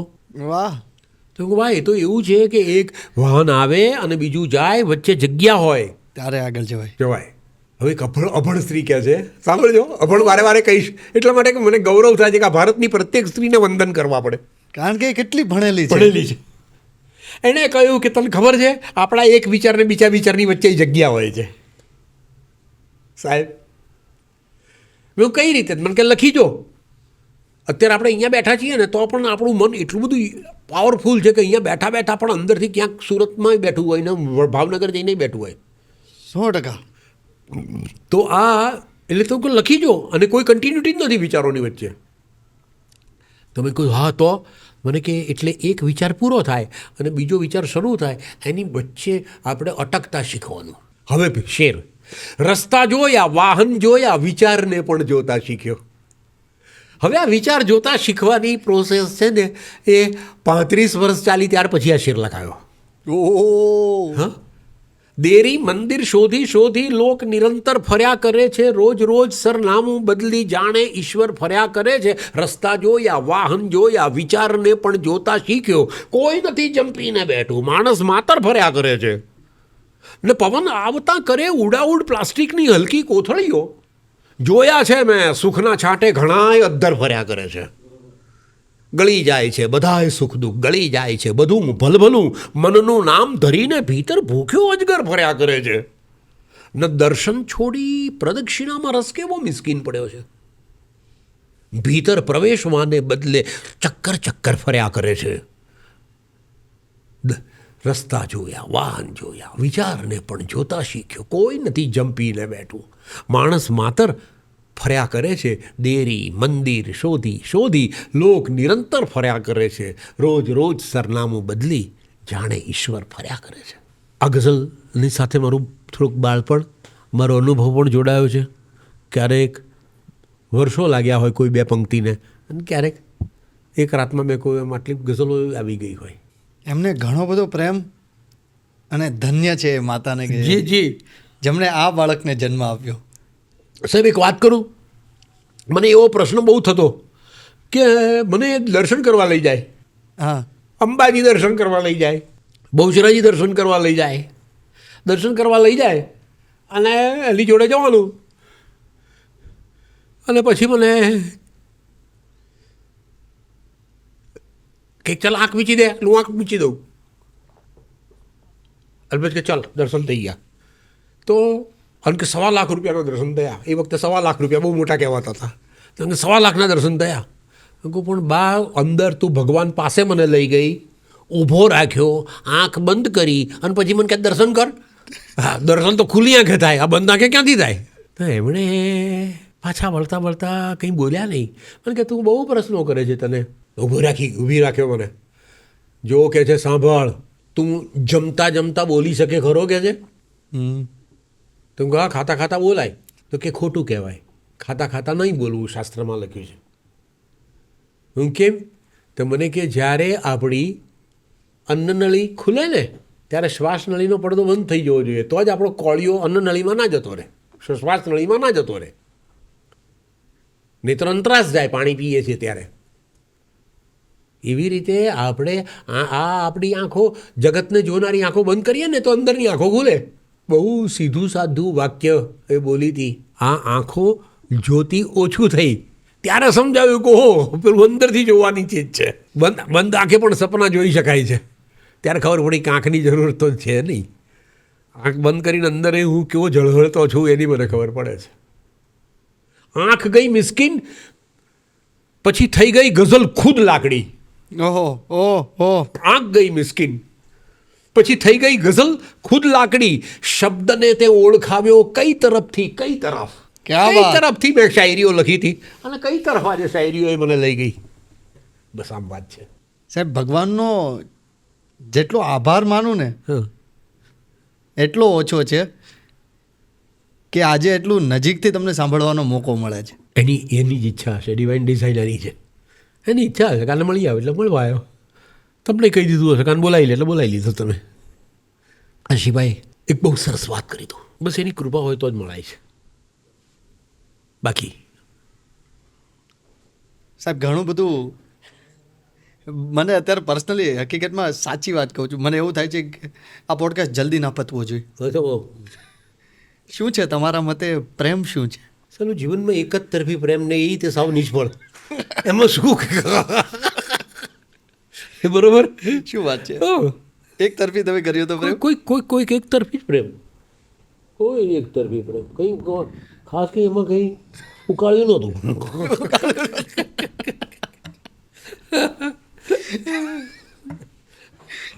આપણે એવું માન્યા કરીએ ચાલો હું બધું એક તમને બહુ સરસ મારે તમને મળવાનું હશે એવું નક્કી હશે હો, એટલે જ આવું બધું થયું છે. આપણે માન્ય કરીએ, એ માને તો વાત થાય. હા, તમે જે આ પેજ બધા ફેરવો છો ને, હં. મને એનો અવાજ મજા આવે સાંભળો. તમને બતાવી દઉં એટલે તમને મજા આવશે. આજે વાહ વાહ. એક ટાઇટલ જ બતાવવું છે. તમે આ બધું જેટલું હમણાં 4-5 તારીખનું હમણાં મને દેખાડ્યું ને કે 4 તારીખે 5 તારીખે લખ્યું, મારા માટે એટલી સારી વાત છે હં. કે 3 તારીખે મારો જન્મદિવસ ગયો ને આજુબાજુમાં આ બધું લખાણ થયું. એ મજા છે જીવનની. બિલકુલ બિલકુલ. તો જો તમારી સાથેનું આવી છે ડોલો 650 રૂપિયા આ બધું કઈ વખતે ફોન આવ્યો તો આવું તબિયતમાં કહું તબિયતમાં ઠેકાણું નથી. આ ઉંમરે 70 વર્ષે હા આ માણસ ડોસો લખવા બેઠો છે. જુઓ, એક તરફી પ્રેમ. એક પ્લીઝ ઇરશાદ. એ સમયે કોઈકે મને પૂછ્યું, મને કે મિસ્કિન સાહેબ કોઈ જીવનમાં પ્રેમનો અનુભવ ખરો? મેં કીધું કોઈ નહીં, એક માએ જિંદગીમાં પ્રેમ કર્યો હતો, હા હા એ તો મરી ગઈ. પણ આમ કોઈક વાર લાગણી કંઈક થયેલી ખરી? થઈ હશે પણ હવે એમાંય કંઈ બહુ જામ્યું નથી. પણ કુદરતી રીતે એ કઈ તારીખ છે? 28/3. ઓકે.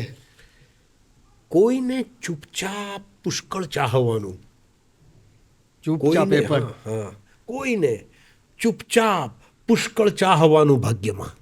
હા વ્યસ્ત દેખાઈને હરપળ ચાહવાનું ભાગ્યમાં. બહારથી આમ દેખાઈએ કે બહુ વ્યસ્ત છીએ. કોઈને ચૂપચાપ પુષ્કળ ચાહવાનું ભાગ્યમાં, વ્યસ્ત દેખાઈને હરપળ ચાહવાનું ભાગ્યમાં. કોઈને ના ખ્યાલ આવે કેટલા તરસ્યા હશે. કોઈને ના ખ્યાલ આવે કેટલા તરસ્યા હશું. થઈ ઝરણ મૃગજળ કે ઝાકળ ચાહવાનું ભાગ્યમાં. આહા આહા. કોઈની સરખામણીમાં પડ નહીં ભોળા હૃદય, આપણા ભાગે છે કેવળ ચાહવાનું ભાગ્યમાં. કેવળ ચાહવાનું છે. ના રહી કોઈ અપેક્ષા, ના રહ્યું સપનું કોઈ, થઈ ગયું ઉજ્જવળ ને નિર્મળ ચાહવાનું ભાગ્યમાં. જો મળ્યા તો ગંધ એની આવવા દીધી નહીં. જો મળ્યા જો સામે મળી ગયા, જો અચાનક મળી ગયા. જો મળ્યા તો ગંધ એની આવવા દીધી નહીં. કેટલું ખુશહાલ વિહવળ ચાહવાનું ભાગ્યમાં. હા ખુશહાલ પણ હતા ને વિહવળ પણ હતા. જો મળ્યા તો ગંધ એની આવવા દીધી નહીં. કેટલું ખુશહાલ વિહવળ ચાહવાનું ભાગ્ય. મને કંઈક જ્યોતિષીએ કીધું યોગ એ બનતો નથી, તો મળ્યું શાને પળે પળ ચાહવાનું ભાગ્યમાં. કામ આવ્યો છું તો આવ્યો છું ફક્ત અંધારમાં, એમ કંઈ થઈ જઈને જળહળ ચાહવાનું ભાગ્યમાં. કેટલા મનગમતા રંગો રોજ હું પૂરી શક્યો, છે ભલે ને માત્ર અટકળ ચાહવાનું ભાગ્યમાં. ક્યાં વાત. બરાબર ને દુર્લભ ખુશ્બુ બની જઈ ક્યાંય ખોવાઈ જતું. દુર્લભ ખુશ્બુ બનીને ક્યાંય ખોવાઈ જતું, છે અદીઠું ફૂલ કોમળ ચાહવાનું ભાગ્યમાં. આહા. ના પડી એને જરાય ઘૂઘવે દરિયો સહજ, ના પડી એને જરાય અને ઘૂઘવે ઘૂઘવે દરિયો સહજ, છે દિવસ ને રાત ખળખળ ચાહવાનું ભાગ્યમાં નદીની જેમ. ને આ સફળતાઓનું કારણ એક મિસ્કીન આઈ છે, હા હા હા એક તરફી સાવ નિષ્ફળ ચાહવાનું ભાગ્ય. ભાગ્યમાં. મને કોક દાડો કોક પૂછ્યું તો ચાલો આવી હશે કંઈક કારણ. તમે ગઝલ વિશ્વ નામના મેગેઝિન સાથે જોડાયેલા હતા, એમની થોડી જો તમે યાદો વાગોળી શકો છો. ગઝલ વિશ્વ મેગેઝિન ગુજરાત સરકારની હમ વલી ગુજરાતી ગઝલ કેન્દ્ર દ્વારા શરૂ કરવામાં આવેલું ત્રૈમાસિક હતું. હમ મૂળ એનો ઉદ્દેશ એ હતો કે ગુજરાતી ભાષાની અંદર જે ગઝલો લખાય છે હમ એને પ્રોત્સાહન મળે, એના ગુજરાતી સંદર્ભમાં. પ્રોત્સાહન મળે, ગુજરાતી ગઝલનો ઇતિહાસ લોકોને જાણવા મળે, હમ ગુજરાતી ગઝલ વિશેના સંશોધનો અને એના વિશેના જે સંદર્ભ ગ્રંથો છે એની માહિતી લોકોને મળે. તો એ કામ હાથમાં લીધું, શરૂ કર્યું. દર ત્રૈમાસિક હતું. હમ પણ આનંદ એ વાતનો હતો કે ગુજરાતી ભાષા ની ગઝલ આજે ક્યાં પહોંચી છે. ગુજારે જે શિરે તારે જગતનું નાથ તે સે, જે ગણ્યું જે પ્યારું પ્યારા એ અતિ પ્યારું ગણી લેજે. ત્યાંથી આપણે શરૂઆત કરીએ છીએ. કહી લાખો નિરાશામાં અમર આશા છુપાઈ છે, કલાપી બાલાશંકર કંથારિયા, મણિલાલ નભુભાઈ દ્વિવેદી, આ બધાની વાતો આપણે કરીએ. પછી એ ગઝલનો વહેતો વહેતો પ્રવાહ આવે છે શૈદા, ઘાયલ, મરીઝ, સૈફ, શૂન્ય, ગની, રતિલાલ અનિલ, કિસ્મત કુરેશી, અમૃત ઘાયલ, ક્યાં ક્યાં. અગર કોણ કરશે મગર કોણ કરશે, એ નખરા તમારા વગર કોણ કોણ કરશે? કરશે, અને કરશે તો કરશે કદલ દાન થઈ. વાહ ભાઈ એટલે આ ગઝલ ત્યાં આવે છે. અને આ સમયગાળો ગઝલનો ઉત્તમ ગઝલ ગાળો છે, જ્યારે ગુજરાતી ગઝલ લોકોના અહીંયા અને હોઠે રમી, અહીંયા ને હોઠે રમતી થઈ. ઘેર ઘેર ગામે ગામ મુશાયરાઓ થતા થયા. ગઝલનો એ સુવર્ણકાળ પણ છે. પણ હજુ ગઝલકારોને અને ગઝલને એટલું માન, સન્માન કે પ્રતિષ્ઠા નહોતા પ્રાપ્ત થયા. હમ એ પછીના ગાળામાં આદિલ મંસૂરી, રાજેન્દ્ર શુક્લ, ચીનુ મોદી, મનોજ ખંડેરિયા, મનહર મોદી, એના સમયના શ્યામ સાધુ, આ સમયના ગાળામાં આ ગઝલ જાણે મેઇન સ્ટ્રીમમાં મુખ્ય પ્રવાહમાં ભળતી દેખાય છે. અને ગુજરાતી ગઝલ એ કવિતાના મુખ્ય પ્રવાહ સાથે ઊભી રહેલી દેખાય છે. એ ભાષાની ભૂમિકાએ, વિષયોની ભૂમિકાએ ઉર્દુ ગઝલની સમકક્ષ નહીં, એના કરતાં વહેત ઊંચી. ગુજરાતી ભાષામાં નહીં, માત્ર ભારતની જે ભાષાઓમાં ગઝલો લખાય છે એના કરતાં ગુજરાતી ભાષામાં જે ગઝલો લખાય છે એ ઉત્તમ અને સવાઈ છે. અને આ ગુજરાત સરકારનો ઉદ્દેશ એ હતો કે આ ગઝલકારોને, આ ગુજરાતી ગઝલને પ્રોત્સાહન મળે, એટલા માટે ગઝલ વિશ્વ મેગેઝિન શરૂ કર્યું. અને પ્રોત્સાહન મળ્યું. અને લગભગ જુઓ ને, હું કહું તો 200 કે 300 જેટલા નવા ગઝલકારો બહાર આવ્યા. એ લોકોનું એક સંપાદન નાનકડું કર્યું છે, તાજા ઝરણા. ઓહો. એનો એક વિશેષાંક બહાર પાડ્યો કે આ બધા તાજા અવાજો છે. આની પાછળ તમે સૌથી મોટો આભાર કોનો વ્યક્ત કરવા માંગો છો? આની અંદર નરેન્દ્રભાઈનો જ આભાર માનવો પડે. આપણા આ દેશને અંદર જે આ નવા જે ચીલા, જે નવી પરંપરા શરૂ થઈ છે એની અંદર આ બદલાયેલું વાતાવરણ અને આપણા બધાની અંદર એક જોમ ને તાકાત ભરવાનું કામ થયું છે. સાહેબ, અંબાજીના ચાચર ચોકની અંદર મુશાયરો થાય. નરેન્દ્રભાઈ ત્યારે સીએમ હતા, ચીફ મિનિસ્ટર હતા. મુશાયરો થાય, મુશાયરાનું સંચાલન કરતો હતો. તો મનમાં સંચાલન મને સોંપાયું હતું, ચાચર ચોકના મુશાયરામાં સંચાલન કરું છું. મને થયું કે હું અંબાજી માતા પાસે શું બોલીશ. જે માં આપણને મિત્રો બોલતા શીખવાડતી હોય એની પાસે આપણે બોલી બોલીને શું બોલીએ? શું બોલો? અને પાછો વિચાર આવ્યો કે ના, માં પાસે જ બધું બોલાય, કારણ કે માની સામે દા દા ચા ચા ગમે તે બોલો તો એ ખુશ થાય કે જોયું મારો છોકરો બોલે છે. આ તો આ 4 પંક્તિઓ ત્યાં એ જ પડે સૂજી. કોઈને લાગ્યા કરે કે કોઈને ચારે તરફ 8 પ્રહર દેખાય તું, કોઈને ચારે તરફ 8 પ્રહર દેખાય તું, ને કોઈને લાગ્યા કરે કે નથી ક્યાંય તું, કોઈને લાગ્યા કરે છે કે નથી હા ક્યાંય તું, કોઈને ચારે તરફ 8 પ્રહર દેખાય તું, પણ અમે તો હાજી, પણ અમે તો સાવ પણ અમે તો સાવ આવ દેખાડી જા રસ્તો કઈ રીતે દેખાય તું. હા પણ અમે તો આમ જ કદાચ આમાં છે, કોઈને લાગ્યા કરે છે કે નથી હા ક્યાંય તું, કોઈને ચારે તરફ 8 પ્રહર દેખાય તું, પણ અમે તો સાવ અજ્ઞાની અભણ. હું શું કરું? આવ દેખાડી જા રસ્તો કઈ રીતે દેખાય તું. ઈરાનથી આવેલી ગઝલ અંબાજીના ચાચર ચોકમાં બોલાય કેવી મોટી વાત છે. આનાથી મોટી વાત શું? મોટી વાત શું હોઈ શકે? અને સૌથી મોટી વાત એ છે કે નરેન્દ્રભાઈ જ્યારે ગુજરાતના મુખ્યમંત્રી હતા તો 31મી ઓગસ્ટના દિવસે સરદાર વલ્લભભાઈના નિમિત્તે અમદાવાદ દૂરદર્શન કેન્દ્ર ઉપર મુશાયરાનું આયોજન થયું હતું. તે દિવસે પણ મારે સંચાલન કરવાનું થયું. તો સંચાલન કરવાનું થયું ત્યારે વાતમાં નરેન્દ્રભાઈ છેકથી છેક મુશાયરા સુધી સાંભળતા હતા. તે કહેવાનું થયું કે આ નવો ચીલો નહીં, તમે તો એ પરંપરાને આગળ વધારી છે. કારણ કે સરદાર વલ્લભભાઈના અંતિમ દિવસો ઉપરના અંતિમ દિવસોની ડાયરી એમના દીકરી મણિબેન પટેલે પ્રગટ કરેલી છે, જે નવજીવનમાંથી પ્રગટ થયેલી છે, જેના અંદર લખેલું છે કે સરદાર વલ્લભભાઈ જીવનના અંતિમ દિવસોમાં છેલ્લા કલાકોની અંદર ચંદ રોઝ અબ દુનિયા મેં હૈ ચંદ રોઝ એ ગઝલો ગણગણતા હતા. તો ગઝલ સાથેનું આ જોડાણ છે ત્યારથી છે. તો આ નિમિત્તે જાણે ગઝલ વિશ્વ 10 વર્ષ ચાલ્યું, લોકો સુધી પહોંચાયું, અને હું સાચું કહું તો એને વેગ મળ્યો. હા, આટલી સરસ વાત છે. પણ મિત્રો, પછી એક યુગ એવો પણ આવ્યો સોશિયલ મીડિયાનો, જેમાં કવિ અકવિની જેમ ગઝલકાર અગઝલકાર, જોડકણા, ચોરદાર શેર બધું આવવા માંડ્યું, ઉભરાતું ગયું. કદાચ અત્યારે એ જોડકણા યોગ ચાલે છે. ગઝલ તો ઉપાસના છે, કવિતા માત્ર ઉપાસના છે. કવિ નલિન રાવળે એક બહુ સરસ પંક્તિ લખી છે, કવિતા તો પલાઠી આવડે તો લગાવ, નહીતર છાપરે જઈને પતંગ ચગાવ. કવિતા તો પલાઠી આવડે તો લગાવ, નહીં તો છાપરે જઈને પતંગ ચગાવ. મુક્ત થઈ જાય યાર, આકાશમાં ઉડ. આ તો સાધના છે એક પોતાની જાતની અંદર, અને આ જે અંદર પિંડે છે તે બ્રહ્માંડે છે એ ઓળખવાની એક વિધિ છે. એક તમારા જીવનનો એક આખો આ ભાગ રહ્યો.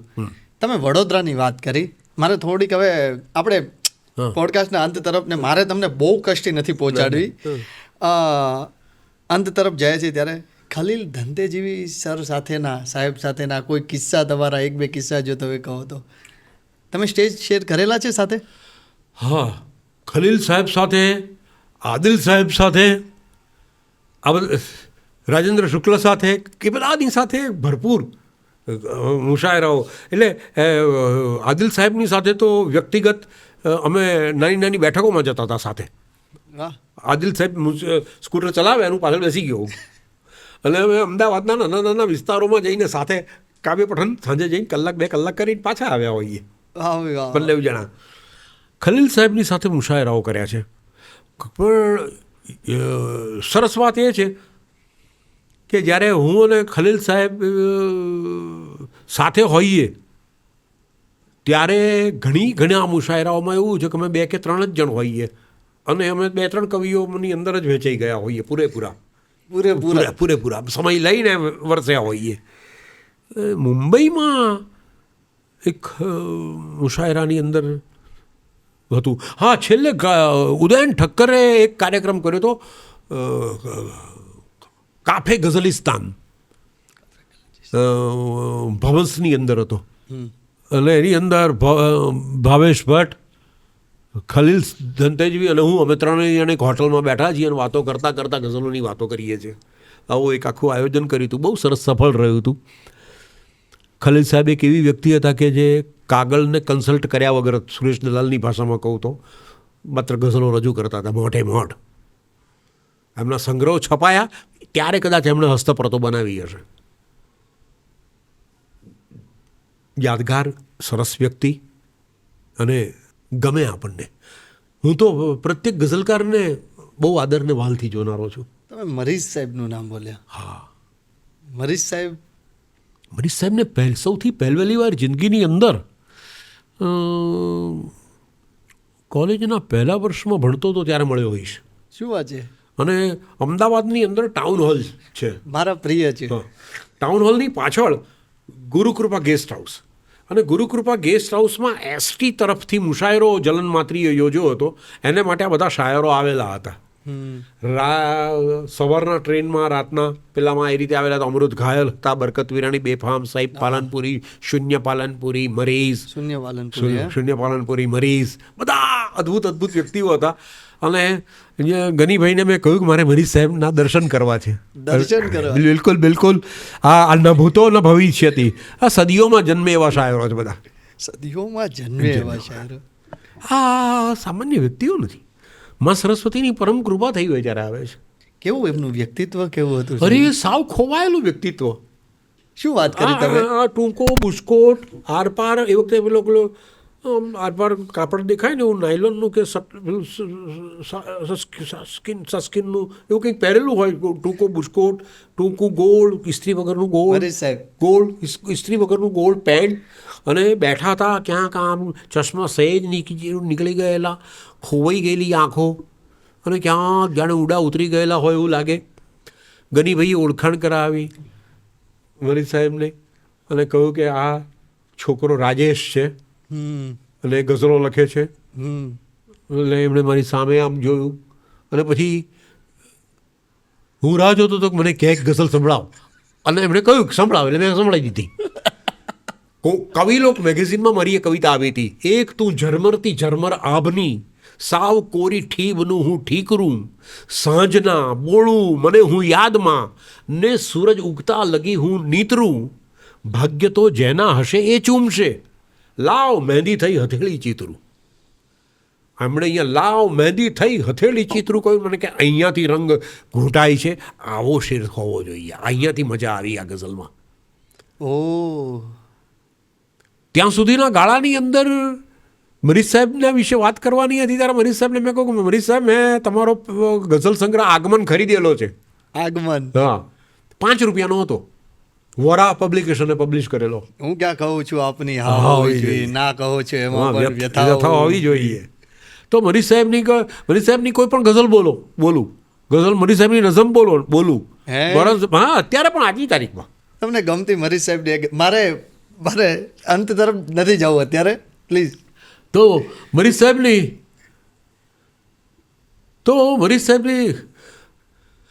ગઝલો, નઝમો, પછી મરીઝ સાહેબની જોડે વાત કરતાં કરતાં કહેવાય ગયું કે મરીઝ સાહેબ તમે તો આવું બોલાય નહીં, નાના મોટે મોટી વાત થઈ જાય, પણ નાના મોટે મોટી વાત કરી લીધેલી. સાહેબ તમે તો એક સેકન્ડ માટે પણ કોકની નજરમાં આવો ને તો એનું જીવનમાં તમે અમીટ છાપ મૂકી દો છો. તો એટલું મીઠું હશે. મેં કહ્યું આ પહેલી વાર કહી રહ્યો છું મિત્રો, વાચકો, શ્રોતા મિત્રો, પહેલી વાર જિંદગીમાં.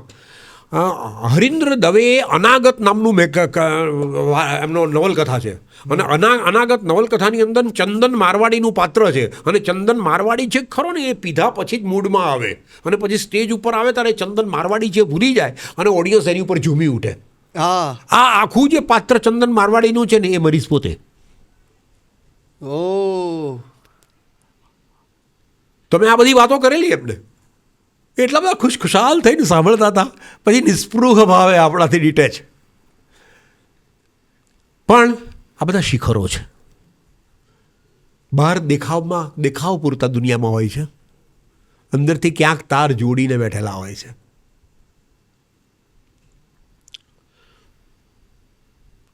એ ન કહે તું ક્યાં નથી, લે હું કહું તું જ્યાં નથી, મારી સમજમાં કાં નથી, આવ સમજમાં આવ તું, કોશિશની કોઈ ભાવના, પ્રેમ જગતમાં લાવના, આવી શકાય આવના, આવી જવાય આવતું.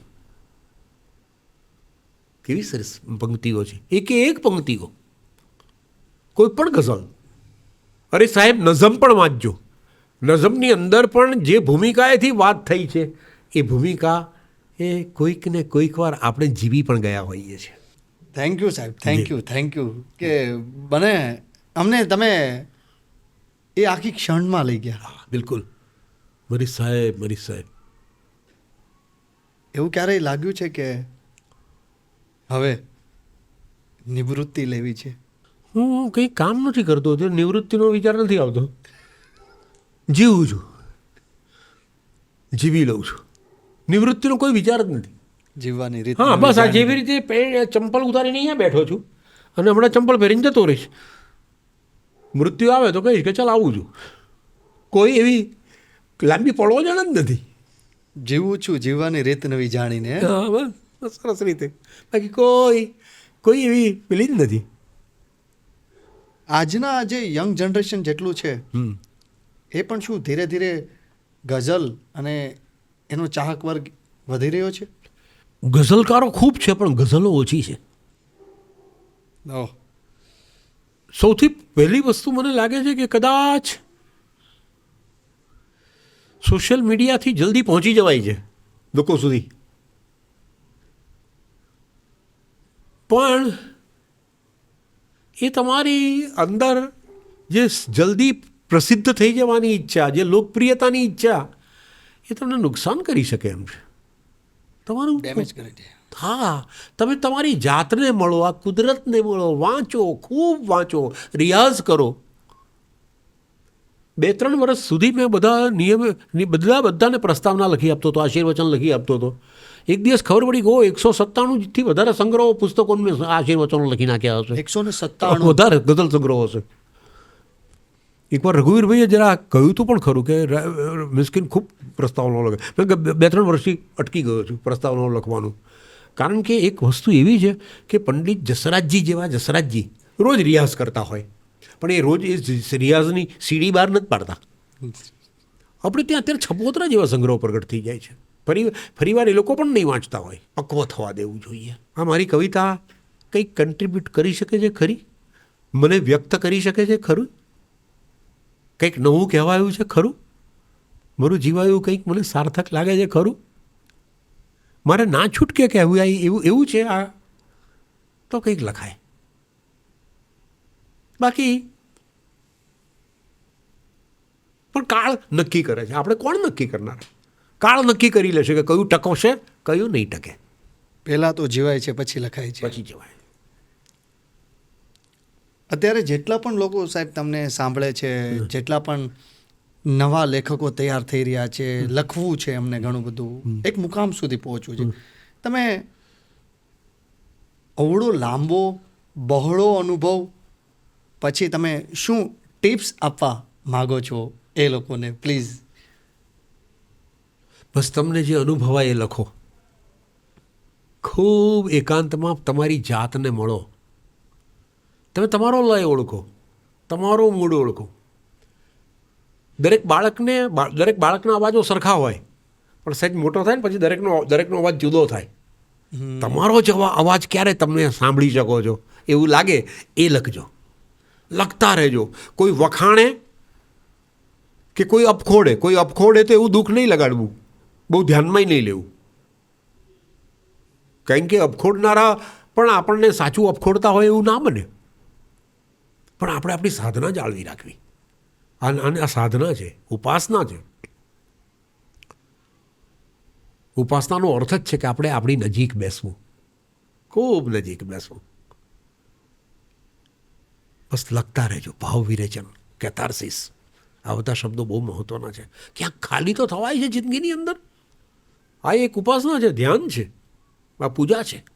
ખૂબ ખૂબ ખૂબ ખૂબ ઘણો બધો આભાર. જોઈએ ખાસ આભાર એ મંથન ડીસાકરનો કે જેમણે અમને સજેશન આપ્યું કે પ્લીઝ તમે અમને લાવો, તમને બહુ મજા આવશે.